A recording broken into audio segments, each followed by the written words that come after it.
Hi guys, pag-uusapan po natin ngayon ang tungkol sa restricted device at hindi makapag-exchange coins or diamond.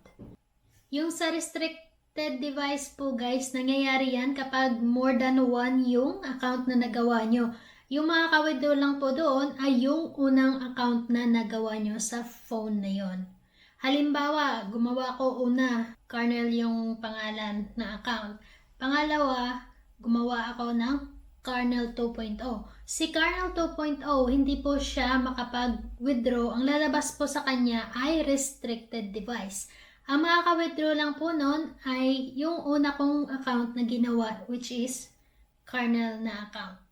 Yung ikalawang account niyo po, hindi po siya makapag-exchange coins or exchange diamond kapag star na siya. Subukan niyong ilipat sa ibang device na wala pang account kung mawi-withdraw nyo siya.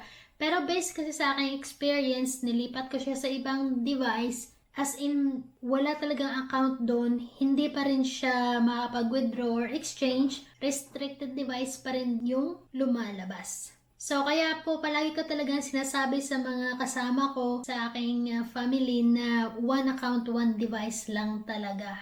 Yung sa mga one account lang, tapos restricted device pa din, pwede na kayong lumapit kay Ma'am Sheila, PH Official, para ipa-check niya kung bakit restricted device pa rin. Pero isipin niyo po, baka kasi matagal na kapag download kayo nung una, tapos nakapag-create kayo ng account, tapos pinabayaan nyo lang, yun yung unang account nyo, yun yung primary na account. So doon kayo makapag-withdraw talaga. Kung gusto nyo i-find out kung may nagawa nga ba kayo, check nyo kung anong account or Gmail yung nakalagin sa phone nyo. Pwede nyo siyang i-try login sa HiFami. Kapag may lumabas na yung magka-create ka na account, ibig sabihin, hindi mo pa nagamit yung email na yun. So, labas kayo, i-change nyo naman sa ibang email.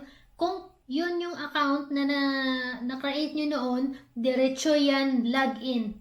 As in, pag-click mo lang ng login, diretso talaga yan kaagad sa farm.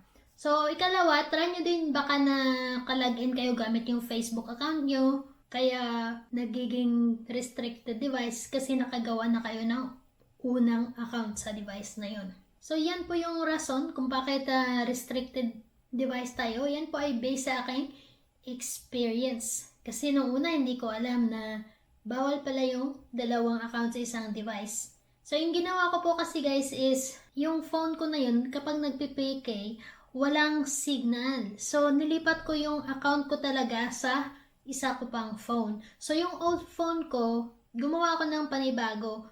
Yun, hindi siya makapag-withdraw. Restricted device siya. Kasi nga may nagawa na po akong unang account doon. So, yan po, sana nakatulong sa inyo. You'll see us for our next video. Thank you for watching. Goodbye. Bye!